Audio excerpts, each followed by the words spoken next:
Bu Widya, tadi Ibu sudah menyebutkan sedikit beberapa komoditas dan juga seperti apa ketahanan kita terhadap stok komoditas tersebut. Tapi kalau mengingat ancaman La Nina ini mungkin akan terjadi di bulan September, lalu komoditas apa yang paling berisiko untuk sulit untuk mendapatkan stoknya begitu baik dari dalam negeri ataupun dari luar negeri?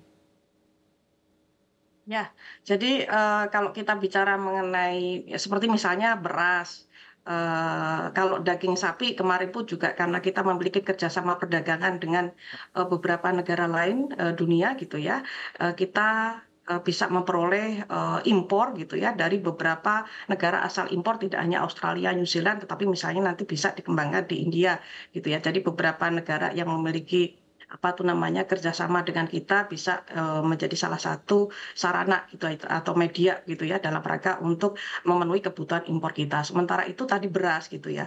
Seperti halnya, apa itu namanya, kalau kita bicara beras, sebenarnya beras tidak hanya kita saja yang menggunakan sebagai konsumsi atau bahan kebutuhan pokok, karena hampir sebagian masyarakat itu, belum bisa melakukan diversifikasi pangan ya, tapi lebih banyak mengkonsumsi beras. Karena kalau tidak makan beras itu katanya nggak makan, Mbak, gitu ya. Jadi bahkan mie dicampur dengan beras, kira-kira seperti itu. Jadi sama-sama karbo. Nah, oleh karena itu kalau kita bicara mengenai, ketahanan pangan gitu, mungkin yang perlu utama yang karena beras itu bicaranya tidak hanya aspek ekonomi, tetapi juga aspek politik begitu ya. Jadi beras mungkin yang, perlu dimitigasi tadi ya, diantisipasi, dalam rantai pasok atau ininya ya, ketersediaannya kira-kira demikian. Karena memang hampir sebagian masyarakat kita lebih ini ke beras. Demikian juga untuk kalau daging sapi misalnya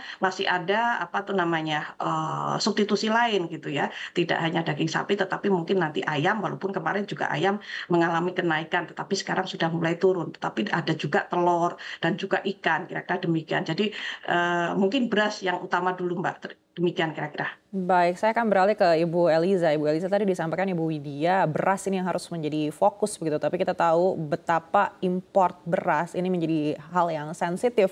Dan juga ini membutuhkan pendekatan politik dengan negara-negara lain begitu. Apakah artinya dalam upaya mitigasi harus ada pendekatan-pendekatan tersebut yang harus dilakukan pemerintah mulai dari sekarang mengingat La Nina yang akan terjadi di kuartal akhir tahun ini? Ya, jadi memang kalau kita petakan komoditas pangan strategis itu beras itu kurang lebih, impornya itu nggak sampai 10% lebih, Mbak. Jadi memang kita masih 90%-nya dari dalam negeri, dan kalau misalnya kita berbicara mengenai komoditas seperti kedelai, bawang putih, itu kan impornya tuh sampai 90% lebih ya.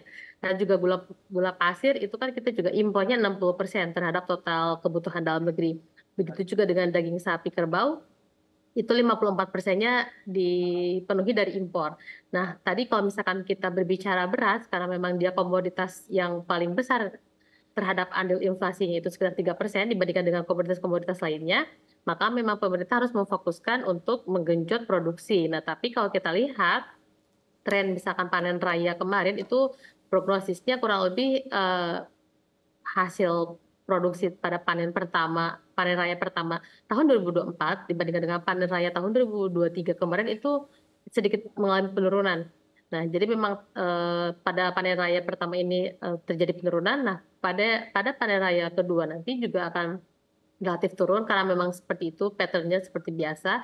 Nah, kita ini berharap satu-satunya harapan kita ke depan adalah ketika La Nina tadi tahun bulan September 2024 ini bisa setidaknya menggenjot produksi padi. Jadi ada beberapa lahan pertanian kita yang bisa ditanam sampai 3 kali dalam 1 tahun. Nah, ini adalah satu-satunya seperti harapan kita untuk bisa mengisi cadangan pangan kita ke depan. Karena kalau misalnya kita lihat tadi yang panen raya pertama ini kan cenderung turun ya, padahal panen raya pertama ini tuh kontribusi terhadap total produksi nasional dalam 1 tahun itu sekitar hampir 60%. Jadi kalau kita pengen tahu kita cukup atau enggaknya cadangan pangan kita, cadangan beras ke depan kita itu dilihat dari panen raya pertama dulu. Nah, namun ketika nanti panen nanti memasuki musim tanam ketiga. Nah, ini adalah salah satunya harapan kita agar bisa meningkatkan produksi. Nah, sebetulnya pemerintah ini tuh bisa melakukan hal-hal mitigasi ya, agar misalnya ketika La Nina nanti itu kan ada potensi untuk banjir, serangan hama ya.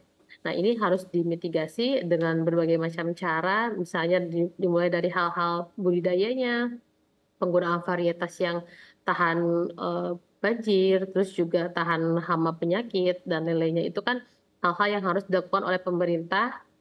Mereka bergerilya gitu di lapangan untuk mensosialisasikannya kepada petani lewat penyuluh. Jadi memang ini yang harus dilakukan oleh pemerintah ke depan. Dan sebetulnya untuk memitigasi tadi terjadinya banjir ini kita harus mulai membangun sebuah embung atau tempat penampungan air agar tidak banjir, karena beberapa kasus misalnya bawang merah itu yang pada yang bulan Maret sama April kemarin itu kan sempat harganya naik banget ya bawang merah.